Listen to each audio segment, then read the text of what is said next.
because yesterday, when prosecution asked for a recess with the permission or consent of the counsel for the respondent, we started to identify and cross-check the 845 acknowledgement receipts.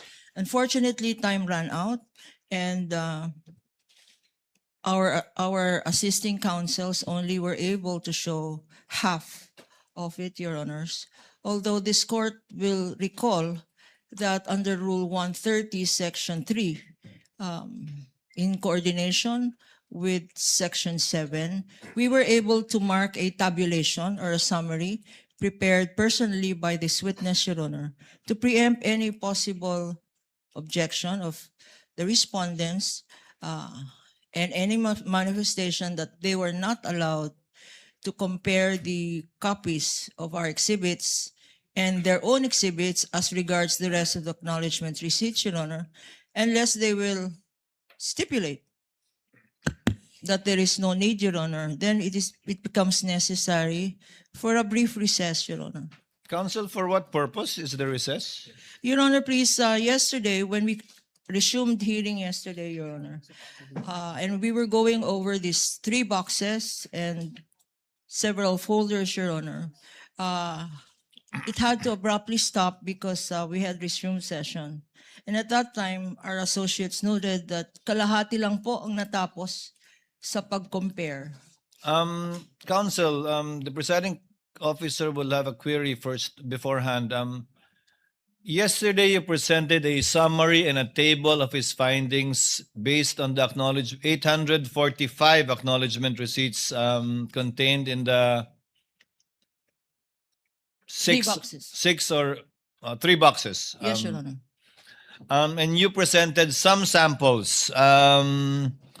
I count 1, 2, 3, 4, 5, 6 examples rather. So you mean to say you want to present more acknowledgement receipts as samples as part of the tabulation of the witness? No, Your Honor. What we would like to do now and inquire from counsel for the respondent is if it's no longer necessary for your associates to look over the said acknowledgement receipts, Your Honor, if they can manifest that and to preempt any possible technical objection in the future on their cross-examination or upon offer of these exhibits, Your Honor, because these exhibits will have to be offered in due time. And we do not want it as an objection to the offer that they were not able to compare the rest of the acknowledgement receipts, Your Honor. Now, to preempt that, if counsel is willing to forego with that potential objection, Your Honor, we're ready to proceed. You're talking of only the acknowledgement receipts for the period covering December 21 to December 31, 2022. Yes, Is Your that Honor. what you're referring to? I think I know what counsel for respondent will already say, but yes, counsel for respondent, what is your comment on the manifestation of the counsel for the panel of prosecutors? Your Honor, we haven't stipulated on anything, so I don't see why there's a need to compare, actually. We haven't stipulated on anything. Actually, Attorney Kapunan, counsel for the respondent already said yesterday that just subject to cross insofar as the non-stipulated matters is concerned. That's correct. The counsel for respondent stipulated on everything you asked for in your list of documents except for that. Except for the acknowledgement receipts for the period covering December 21 to 31, 2022. My understanding, counsel, is that you will be presenting samples from the tabulation or summary of the witness. And as I said, you presented already 6. You may proceed to present samples or examples under each category of his table without prejudice, however many they may be, subject to your call and discretion, given the refusal to stipulate by the counsel for respondent, which is, of course, they would be well within their rights not to do so, given their own legal theory of the case. We submit, Your Honor. So kindly proceed, counsel. With the permission of this honorable court, same appearance. Good morning to the senator judges. Mr. Witness, yesterday, you were able to identify 845 going through these documents, acknowledgement receipts. Mr. Witness. Yes, ma'am. Okay. In these 845 acknowledgement receipts, which the prosecution marked as exhibits P-1-8-1 up to P-1-8-848, there is a portion there, and I will show you a sample on the screen. There is a portion in all of these acknowledgement receipts. At the bottom thereof, there is a signature in the phrase certified true copy. Can we present this witness with a sample acknowledgement receipt? Assisting counsel may approach from both parties. It's still Attorney Peña, right? Yes, Your Honor, and I remember. his mother will be happy again.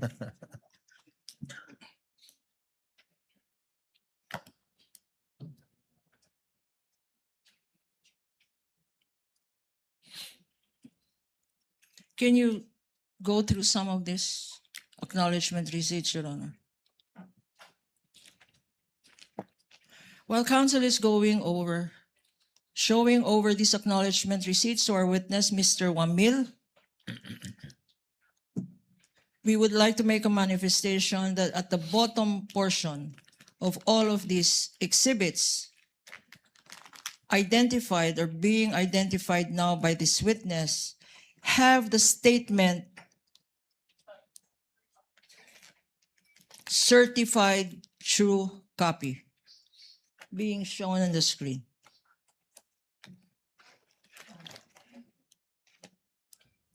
Mr. Witness, can you read?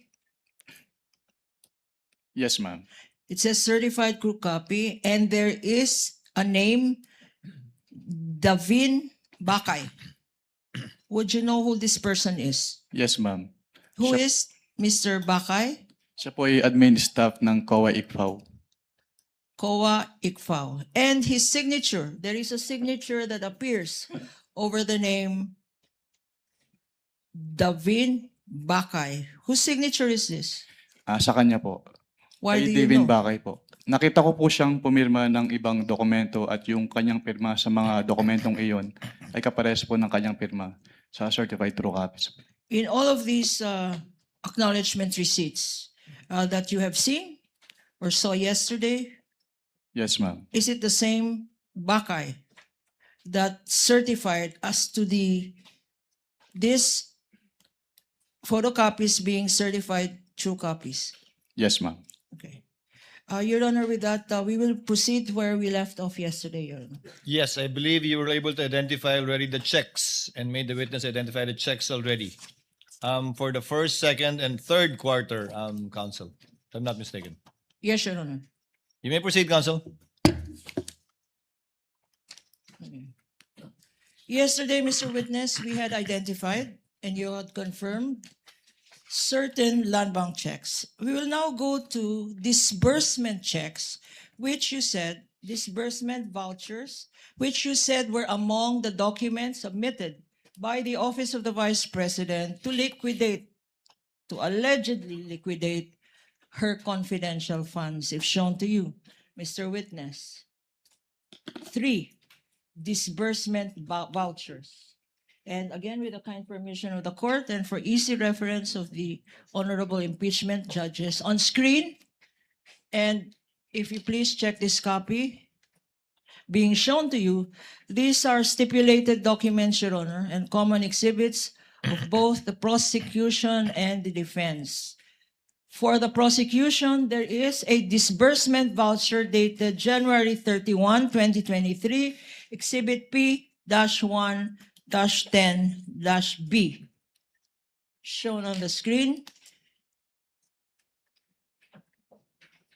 Likewise, there is a disbursement voucher dated April 10, 2023, Prosecution's Exhibit P-1-10-C, and likewise, the defense exhibit. And lastly, disbursement voucher dated July 13, 2023 Prosecution's Exhibit P-1-10-D.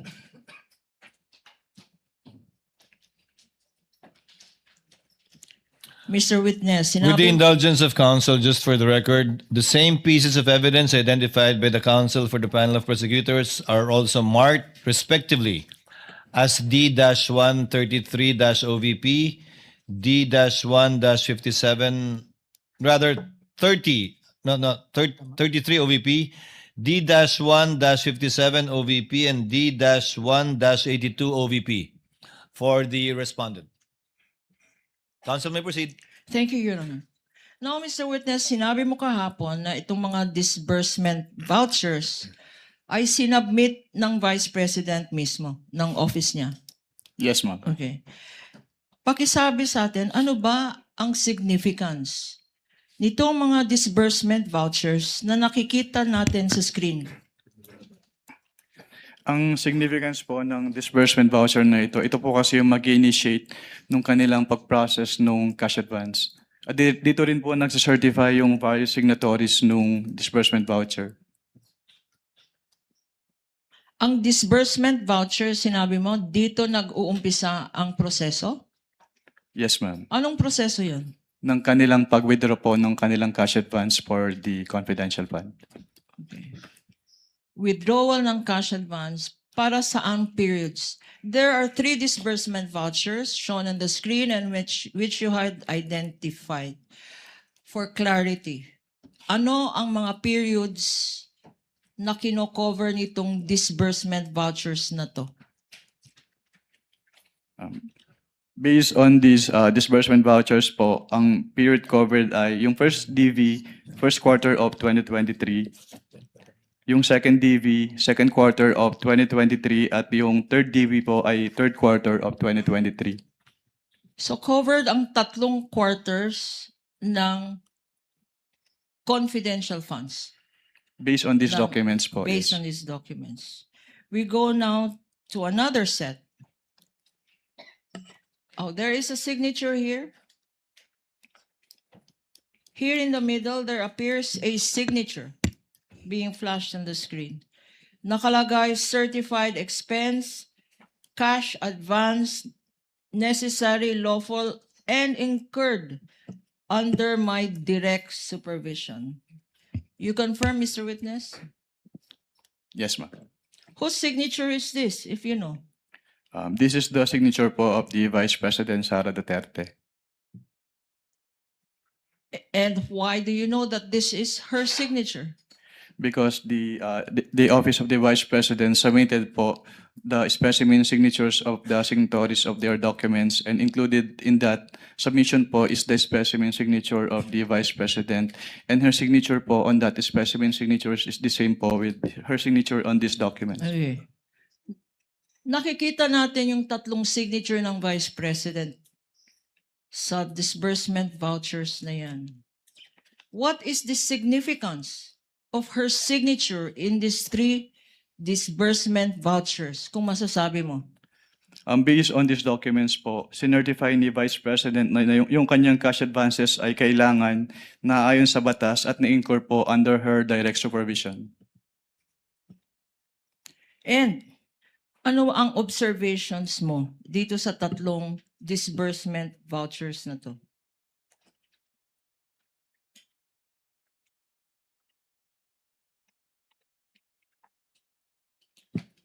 With respect lang po dun sa disbursement voucher for the third quarter of 2023, hindi po napirmahan yung Box E, which is the receipt of payment portion.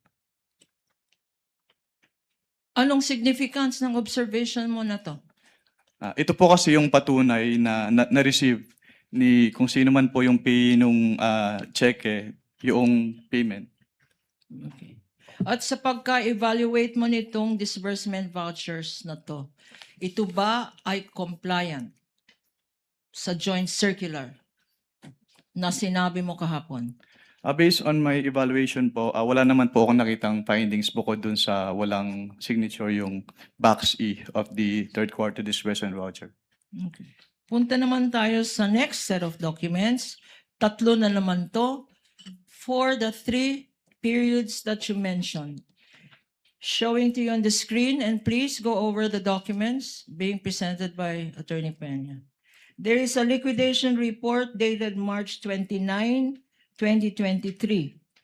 Prosecution's Exhibit P-1-9B. A liquidation report dated July 11, 2023, which is prosecution's Exhibit P-1-9C, and a liquidation report dated October 23, 2023, prosecution's Exhibit P-1-9D, a common exhibit stipulated by counsel for the respondent yesterday, Your Honor. We Again, confirm. with the indulgence of counsel for the panel of prosecutors, for the record and for the easy reference of Senator judges, the three documents referred to by Attorney Kapunan respectively are marked as well by the respondent as D-1-30-OVP, D-1-55-OVP, D-1-80-OVP. Do you confirm, counsel? I confirm, Your Honor. Counsel for the panel of prosecutors, Attorney Kapunan, you may proceed. Thank you, Your Honor. In the middle of these three liquidation reports, there appears to be an indication, quote unquote, certified purpose of cash advance duly accomplished. You confirm that, Mr. Witness? Yes, ma'am. And there is a signature, again, appearing on top. There is a signature appearing thereat. Whose signature is this? This is the signature po of the Vice President Sara Duterte. And you're familiar with this for the same reason, Mr. Witness? Yes, ma'am. Okay. Now, what is the significance of the statement certified purpose of cash advance duly accomplished with the signature of the Vice President appearing in all of these certifications? Based on these documents po, ang significance po nun ay sinertify po ni Vice President na yung purpose ng kanilang cash advances ay na-accomplish po ng agency. And any observations as regards these three documents?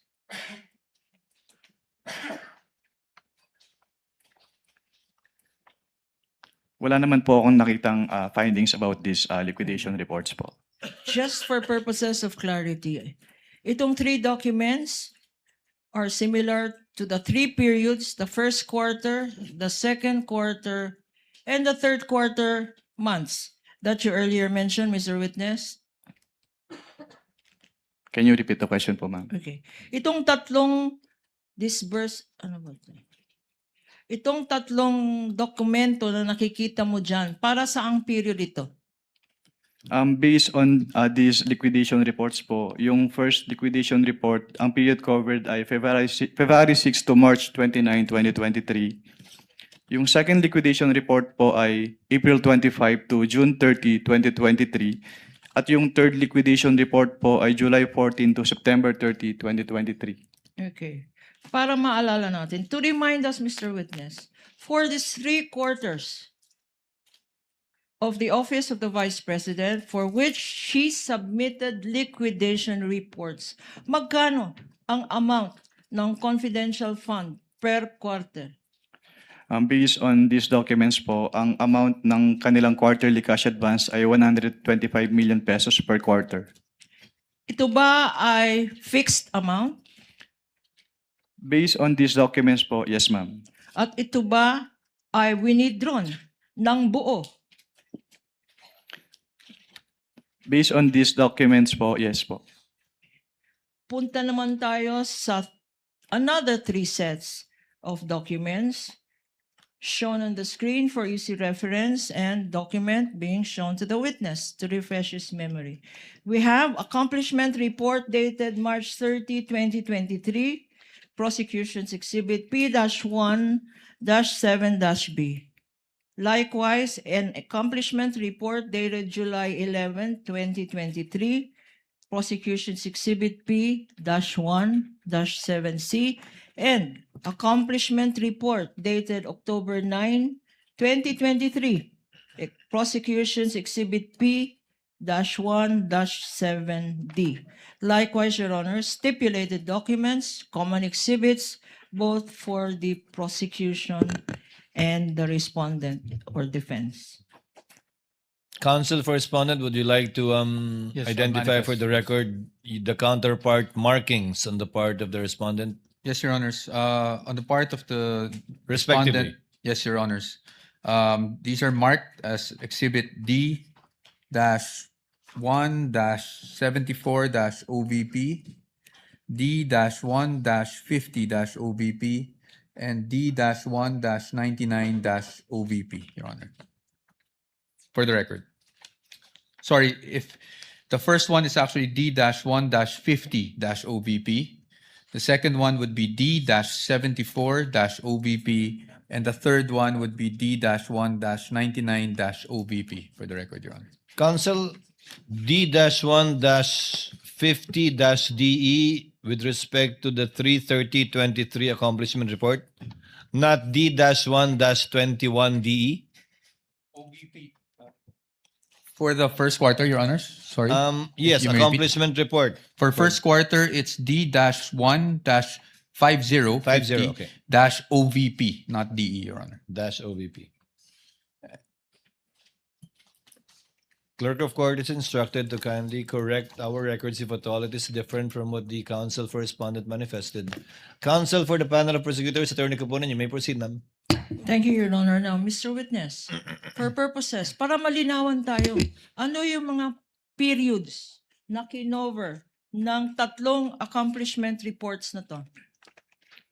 Yung first accomplishment report po, ang nakalagay po na period covered ay February 6 to March 29, 2023. Yung second accomplishment report po, ang nakalagay na period ay April 25 to June 30, 2023. At yung pangatlo po, July 14 to September 30, 2023. So, tatlong quarters ng Office of the Vice President. Tama. Yes, ma'am. Okay. Meron dito, common to all of these exhibits, flash on the screen, is the phrase approved by. And there is a signature. There is a signature there. Whose signature is this? This is the signature po of the Vice President Sara Duterte. Familiar to you for the same reason, Mr. Yes, ma'am. Witness. And ano ang ibig sabihin ng nakalagay dyan, approved by, at pinirmahan ng Vice President sa tatlong dokumentong ito? Ang ibig sabihin po nito ay inapprove niya kung ano man po yung contents ng kanilang quarterly accomplishment reports. Na-approve ng Vice President mismo. Yes, ma'am. Okay. Now, for our appreciation, punta ngayon tayo sa first quarter. Anong observations mo dito sa nakikita mong first quarter accomplishment report? Based on this first quarter accomplishment report, meron pong dalawang items dito na hindi kasama dun sa allowable confidential expenses under item 4.8 of the Joint Circular 2015-01. Anong ibig sabihin ng hindi allowable? Bawal? Bawal ba? Opo, kasi yung listahan po ng allowable confidential expenses under 4.8 ng Joint Circular ay exclusive. So kapag hindi po kasama doon, hindi po pwedeng paggabitan ng kanilang confidential fund. Aside from itong sinasabi mong bawal na paggamit ng confidential fund appearing in this document, meron ka pa bang ibang observation? Meron din pong line item for the payment of reward under item B po nung kanilang actual outcome and accomplishment at wala po silang sinubmit na any document evidencing the success of the information gathering or surveillance activities on account of the information given by the informer as required po under item 4.8.5 of the Joint Circular. So itong linalagay dyan ng payment of reward, ang sinasabi mo, Mr. Witness, based on the Joint Circular, violation ba ito? Yes, ma'am, that is a violation po. Bakit ulit? Violation itong nakalagay dyan. Violation po siya since hindi po siya compliant dun sa conditions ng payment of reward, which is yung dapat meron po siyang supporting document evidencing the success of the information gathering or surveillance activities on account po ng information given by the informer. Sa lahat ng mga liquidation documents na binigay sa'yo or sinubmit sa office ng COA ICFAO, wala bang any dokumento na nagpapatunay na ang rewards na binigay sa informant ay nag-result ng successful activity? Based on their submissions po, wala po, ma'am. Meron pa bang observation dito?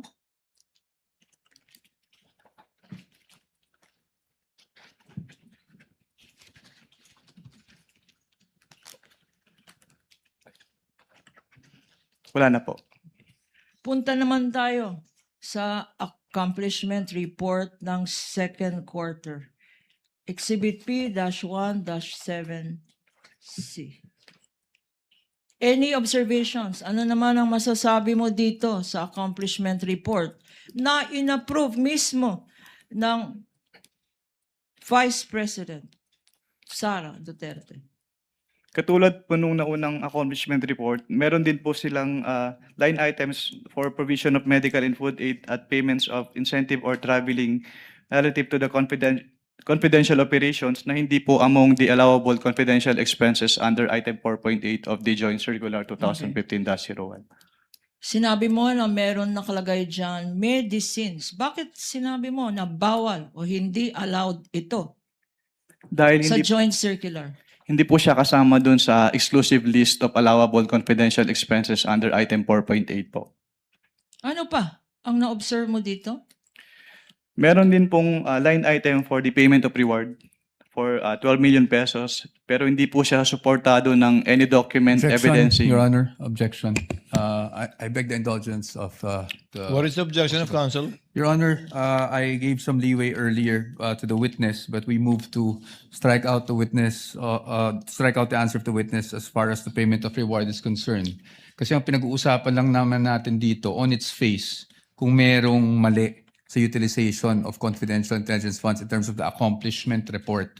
He is now going into the findings, which is not part and parcel of this form, which is the accomplishment report, Your Honor. So, Not yet part of it. not yet. So what I'm saying is the payment of reward by itself is not a violation. Indicating the payment of reward here by itself is not a violation of the joint circular, Your Honor. Because we are not yet, if at all, at the AOM level Exactly, and or notices. But kindly reform, counsel.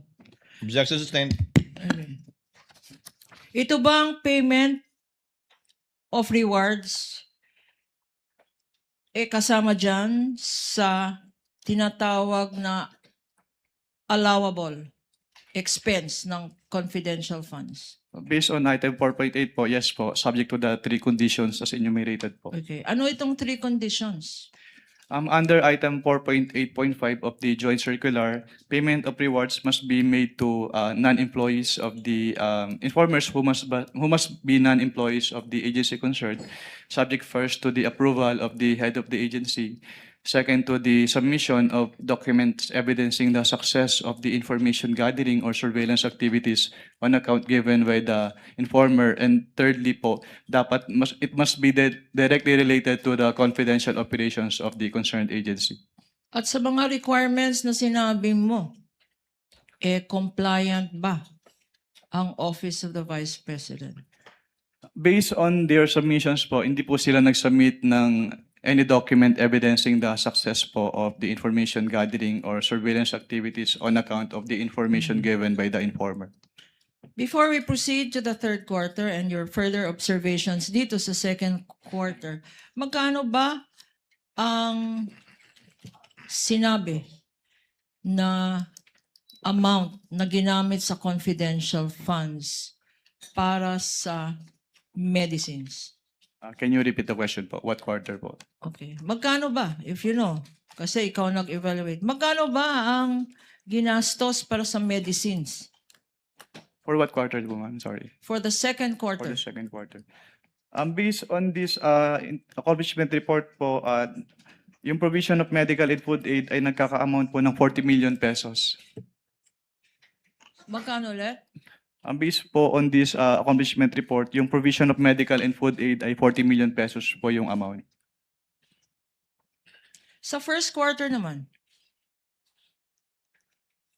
meron bang entry dyan na nakalagay medicines?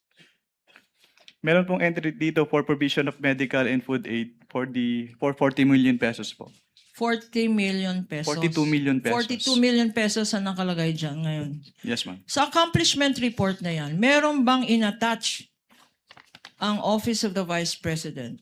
First and second quarter na in-identify, meron ba siyang inattach mga dokumento na nagpapatunay na ginastos talaga yung 42 million na yan for the first quarter and 10 million na yan for the second quarter for medicines alone, Mr. Witness? Meron bang attachment itong accomplishment report na sinubmit? Wala po silang inattach na any document po supporting yung kanilang payment for medicine. Okay. Earlier, minention mo, meron ring gastos for traveling. Magkano naman yun, Mr. Witness? For what quarter po, ma'am? For the first quarter muna. For the first quarter po, yung kanilang payment of incentives or traveling relative to confidential operations ay 10 million pesos po. 10 million pesos. At again, tanong ko, sa expense na 10 million na yan for traveling expenses, meron bang inattach na mga annexes? Diyan, para explain, paano ginastos sa travel ang 10 million? May mga attachments ba yung accomplishment report na yan? Wala po silang inattach. Hindi na-explain itong 10 million, Mr. Witness? Walang official receipts attached? Meron ba? Wala pong official receipts na attached. Any other observation sa second quarter?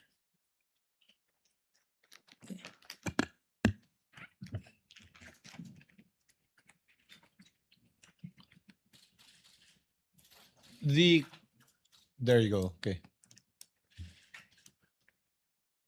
Same lang po with the first quarter yung findings po dito. Sa third quarter naman po tayo pumunta.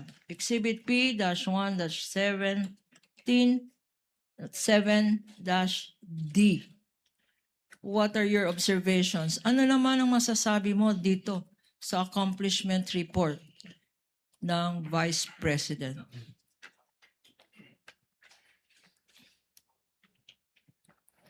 Meron din po silang payment of reward dito na worth 35 million pesos. Pero wala po silang inattach na any document evidencing the success of the information gathering or surveillance activities on account of the information given by the informer. Okay. Sinabi mo na walang sinubmit na ebidensya. Wala bang naka-attach dito sa accomplishment report? Wala po, ma'am. Okay. Walang report on success of the surveillance activity? Wala po. And sa pagkaalam mo, and based on your evaluation of the provisions of the joint circular, compliance audit ito? Compliant ba ito?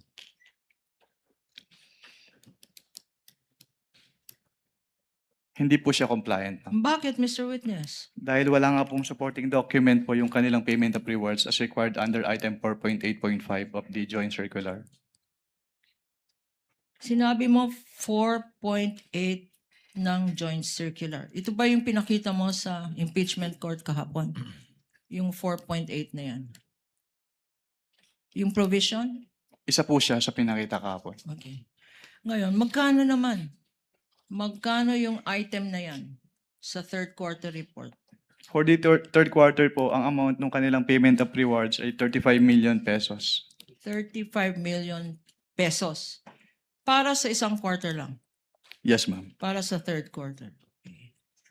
Thank you, Mr. Witness. Punta naman tayo sa next set of documents na sinubmit rin ng Office of the Vice President para i-liquidate yung kanyang confidential funds for the first, second, and third quarter. I refer you now, flashed on the screen and being shown to you, are certifications submitted by the Office of the Vice President.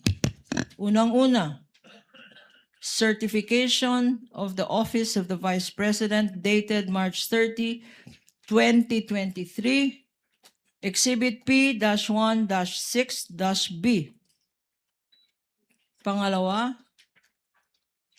OVP certification dated July 11, 2023, which is Prosecution's Exhibit P-1-6-C. At pangatlo, OVP certification dated October 9, 2023, Exhibit P-1-6-D for the prosecution stipulated upon by the respondent and likewise part of their defense exhibits. Yes, we confirm, Your Honor, and we would like to manifest that for the first quarter certification, that is marked as Exhibit D-1-34-OVP. Second quarter, that is Exhibit D-1-58-OVP.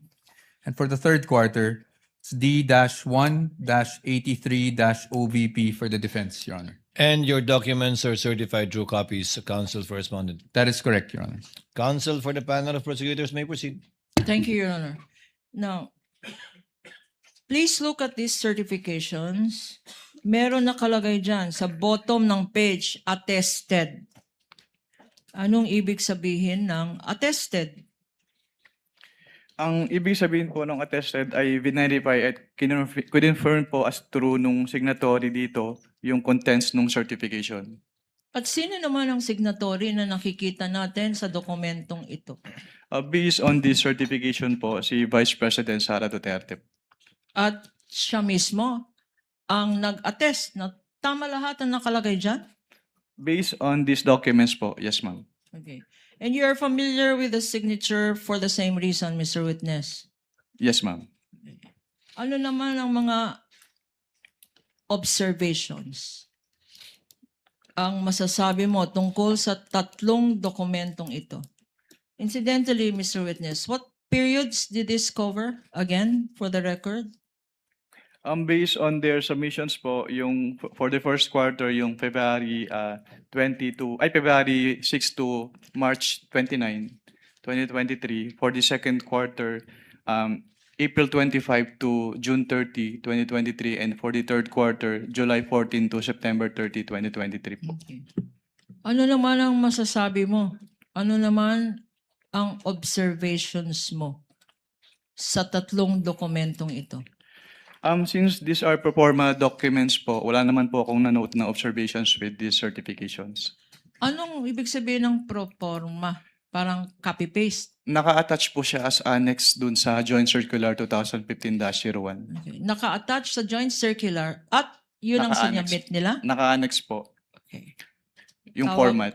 Ang tawag doon ay Pro forma po. Naka-annex yung format dun sa Joint Circular 2015-01. ang tawag ko doon copy-paste. Na copy-paste. Anyway, Your Honor, again, with all due respect to opposing counsel, I would like to object to Sustain. that characterization, Your Honor. Sustained, counsel. I withdraw, Your Honor. I just could not resist myself. Sustained. Counsel No. may proceed. Provisions of the joint circular. Sinabi mo, ito yung pinagbasihan mo ng mga evaluation mo ng mga documents na to. What, if any, are the violations that you observe based on the joint circular? May i-clarify po kung anong document po yung pinipertain niyo, ma'am. Ano? Sa lahat ng dokumento. Sa lahat po ng dokumento. Based on, for what quarter po? Sorry. For all the quarters. For all the quarters. Yung first and second quarter po kasi magkasama sa isang AOM lang. And then yung third quarter ay nakaseparate po yung AOM. So punta muna tayo sa first and sinasabi mo, Mr. Witness, na yung first and second quarter, isa lang ang na-issue na AOM. Ano tong ibig sabihin ulit ng AOM? Audit Observation Memorandum po. Okay. And Based on the Joint Circular 2015-01, yung audit observation memorandum po ay yung written notification to the agency informing them of the deficiencies po noted during the audit and requiring them to submit an explanation or the documents being sought po dun sa AOM or both. Okay, under the circular, this joint circular that you mentioned, ito bang audit observation memorandum? Kailan ini-issue ito? Ini-issue po siya upon evaluation po nung auditor noong documents at may na-note po siyang findings doon based on the evaluation po. Okay. Pero meron tayong konting background, no? Kasi kahapon, meron ring na-stipulate ang respondent at ang prosecution ng mga notice of suspension at notice of disallowance. For the better appreciation of this honorable court, paki-educate kami. Pakisabi nga anong difference ng AOM, Audit Observation Memorandum, pagkatapos yung notice of suspension, at pagkatapos yung notice of disallowance. Ano ang mga pagkakaiba nitong tatlo? If I am to start po with the definitions po based on the joint circular, katulad po nung na-define ko kanina sa AOM, it is an written notification to the agency concerned of the deficiencies noted during the audit and requiring them to submit an explanation po or the documents being sought or both po. Okay. At ang agency po ay merong 15 days from the receipt of the AOM within which to submit their comments, justifications, or documents po as required Okay. po in the AOM. So pagkatapos ng issuance ng isang audit observation memorandum, ang mga subject ng audit ay binibigyan ng 15 days para mag-submit ng mga dokumento. Based po dun sa rules and regulations on settlement of accounts po ng COA. Yes, ma'am. Paano pag may sinubmit na dokumento at hindi pa rin sapat or tama or insufficient or may discrepancy? Anong nangyayari? Kapag may sinamit po na document at based on the evaluation of the auditor, hindi pa rin po sapat yung document na yon, then that is the time po na mag-i-issue na po ng notice of suspension. At- Anong definition ng notice of suspension sa joint circular? Under the joint circular po, yung notice of suspension is a written notification to the agency head and the accountant informing them of the temporary disallowance po nung disbursement sa audit because it appears that the disbursement is irregular, illegal, or improper and requiring them to submit their justifications or the documents po being sought in the AOM or both. Okay. Sinabi mo, Mr. Witness, para maintindihan natin, no? Ito ay temporary. Okay. Yes, ma'am. Based on findings na irregular. Ano ba irregular? Ano ibig sabihin Irregular. ng irregular? Based on COA circulars po, ang irregular disbursement ay yung mga disbursement na hindi umaayon or hindi nagko-comply dun sa requirements ng mga COA issuances. Okay.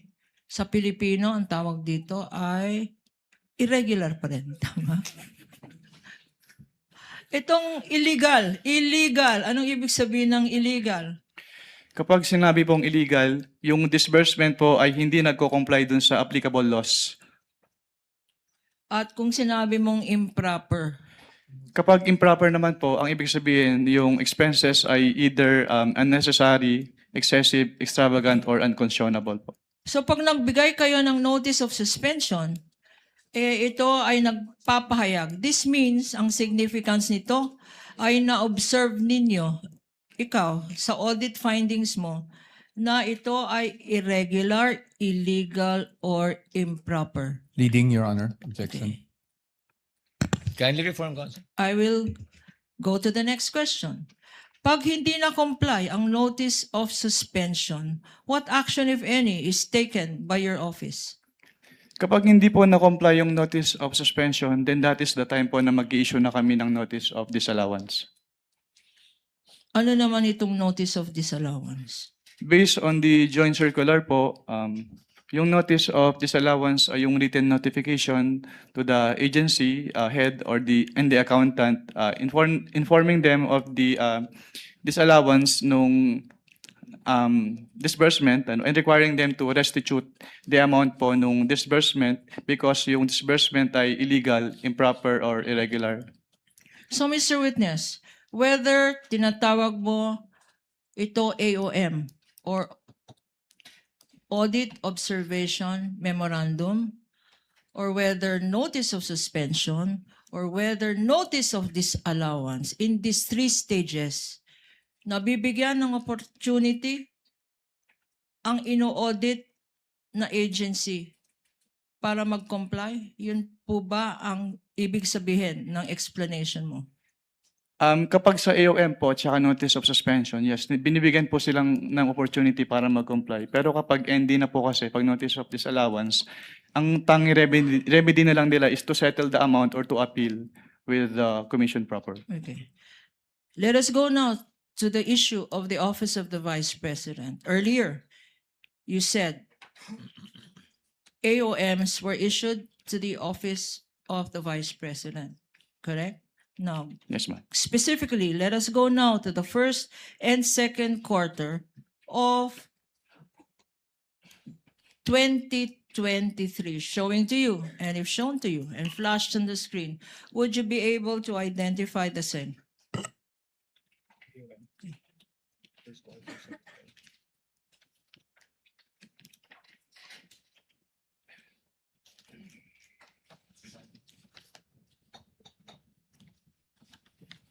Yes, ma'am.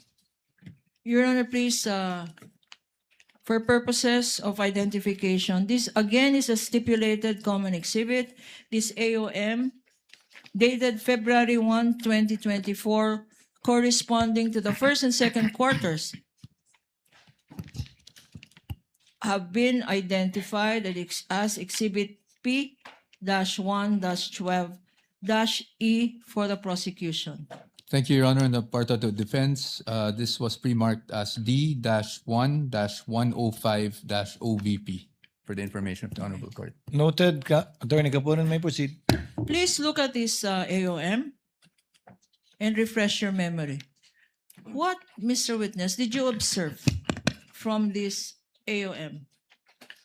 Yung findings po or observations namin, una po, hindi po nag-submit ng documentary evidence of payments si OBP for the first and second quarters of 2023. Pangalawa po, based on their accomplishment report, meron kasing nakalagay as payment of rewards pero wala pong sinubmit si OBP na any document evidencing the success po, which is in violation of the item 4.8.5 of the joint circular. Your Honor, for the better appreciation, Your Honor, and with your permission, this is being flashed on the screen. The findings made are boxed in red, Your Honor. So yung second finding mo, una, ulitin natin. Yung una po ay walang sinubmit na documentary evidence of payment si OBP for the first and second quarter of 2023. Ano pa? Pangalawa po, dahil may line item for the payment of rewards sa kanilang accomplishment report, wala po silang sinubmit na any document evidencing the success of the information gathering or surveillance activities on account of the information given by the informer in violation po nung item 4.8.5 of the joint circular. Meron mga, before you go to your next observation, Mr. Witness, merong mga amounts stated dyan. For the record, can you read these amounts and what periods they correspond to in terms of payment of rewards? Based on this AOM po, yung 15 million pesos ay binayad as payment of reward noong February 6 to March 29, 2023. At yung 12 million pesos naman po ay binayad as reward noong April 25 to June 30, 2023. And nakalagay non-compliant with item 4.8 from 0.5.b of the joint circular. Why is this non-compliant based on your submissions in your AOM? Based Yung item 4.8.5.b po kasi, yun yung documentary evidence o yung document evidencing the success of the information gathering or surveillance activities. Pero since wala po silang sinamit na, na document na yun, hindi po nag-comply yung kanilang payment of rewards dun sa requirements ng joint circular. Para maintindihan natin kasi medyo technical to, no? Ano yung evidence of success? Ano ang kino-consider ng office mo na evidence of success? Actually, based dun po sa joint circular, walang any specific document na na-mention. Pero kasi ang tinitingnan po namin is dapat merong causal link yung surveillance activity, yung successful surveillance activity or information gathering at saka yung information given by the informer. Hindi ba confidential itong information na rini-require niya? Confidential ba to? Yung tinatawag mo na causal. Cause at saka effect. Yes, ma'am. Hindi ba yan? Is that confidential information? Since yun po yung requirement ng joint circular, kailangan po nilang i-comply po. Necessary ba ang... Ano ang... No, I will reform. Next question, Mr. Witness. There is a box here in paragraph 3. What is this all about? What box po? The Sa one being report? shown? Ano ang nakalagay dito? Nakalagay sa paragraph 3 that the amount with reference to medicine and food aid. Please look at your notes and tell us the significance of these findings. Nakalagay po dito sa number 3 na merong items for the provision of medical and food aid at payment of incentives for traveling relative to the confidential operations ng agency doon sa kanilang first and second quarter accomplishment reports. Okay. Meron mga amounts indicated dito. Pakibasa. Yes, ma'am. For the accomplishment report for the period February 6 to March 29, 2023, Magkano ito? sa provision of medical and food aid po, ang nagastos nila ay 42 million pesos. Tapos sa accomplishment report for the April 25 to June 30, 2023, yung nagastos po nila for the provision of medical and food aid ay 40 million pesos po. So ang total nito, Mr. Witness, para sa period na to ay 42 million plus 40 million. Yes, ma'am. 82 million, Mr. Witness. Based on their submission po, yes, ma'am. Okay, and 82. based on their submissions, did they also attach to their submissions any documents showing or proving payments for medical supplies or food supplies? Wala po. Again, meron pang ibang figures dito, pakibasa, and what are they for? Yung isa naman po, yung February 6 to March 29 period, 10 million po yung binayad for the payment of incentives or traveling relative to the confidential operations. At for the period naman po na April 25 to June 30, 2023, may binayad po na another 10 million for the payment of incentives or traveling relative to the confidential operations. Okay. So sa binasa mo, ang total nito ay 20 million. Yes, ma'am. At itong 20 million ba, may kasamang mga resibo or attachments para patunayan na nagastos tong 20 million para sa travel. Based on their submissions po, wala pong inattach si OBP. Okay. And sa last sentence, ano itong amount na 20 million pesos? Ayan po yung total po nung kanilang payment of incentives or traveling relative to the confidential operations for the first and second quarter po. Okay. Ngayon, meron kang conclusion sa last paragraph. Can you read it? The provision of medical and food aid and payment of incentives or traveling relative to the confidential operations expenses do not fall among those enumerated under item 4.8 of the joint circular. Thus, the same should not be charged against the confidential fund of the agency. At sinasabi mo ang nature ng listahan sa joint circular ay ano? Exclusive po. Exclusive. Anong ibig sabihin ng exclusive? Bawal ang wala sa listahan. Tama ba yan? Yes, ma'am. Another box item is paragraph number 4. Please refer to your notes as shown on the screen. Anong significance, if any, nitong finding mo sa AOM? Under number 4 po, hindi po naka-indicate sa kanilang physical and financial plan yung specific confidential activities na kanilang paggagamitan po ng kanilang pondo in violation of the item 4.2 of the joint circular. Okay. Itong physical and financial plan, identified to at stipulated document ito, tama? Yes, ma'am. Okay. Ngayon, ano ba dapat pag tinitignan ng isang physical and financial plan? Ano ba ang hinahanap dyan? Tinitingnan po Kasama na... ba dyan? Sakop ba niyan ang Christmas party? Paulit po ng tanong. Kasama ba sa physical and financial plan ang Christmas party? Yung agency po ang makakapag-answer niyan. Okay, Kasi kasama ba dyan? yung physical and financial plan po kasi ay ginagamit nila to support their allocation. Okay, kasama ba dyan tree planting? It is outside po my authority to answer that since agency lang po ang makakasagot niyan. Okay, kasama ba dyan ang magbibigay ka ng awards? Okay. In the nature of your definition of confidential funds, are these activities considered confidential activities? As unanswered, Your Honors, it is beyond the witness authority to If he determine. knows, Your Honor. If he knows, He's competent. He's a competent witness. He's the one who personally evaluated, and he's also a witness may lawyer. answer if he knows. Mr. Wamel, you may answer if you know. If I am to relate po yung sinabi nyo dun sa item 4.8 of the joint circular, hindi po kasama yung mga binanggit nyo dun sa allowable expenses po ng confidential fund.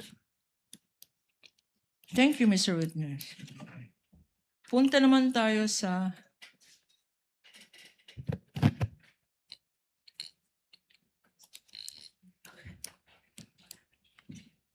itong AOM, Audit Observation Memorandum, ang exhibit number ay, for the record, P-1-12-E. Mr. Counsel for the respondent, this is a common exhibit.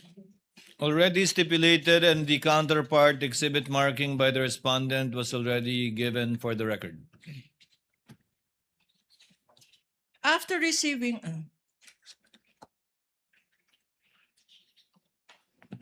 Your Honor, may we just clarify if we're referring to the first quarter AOM?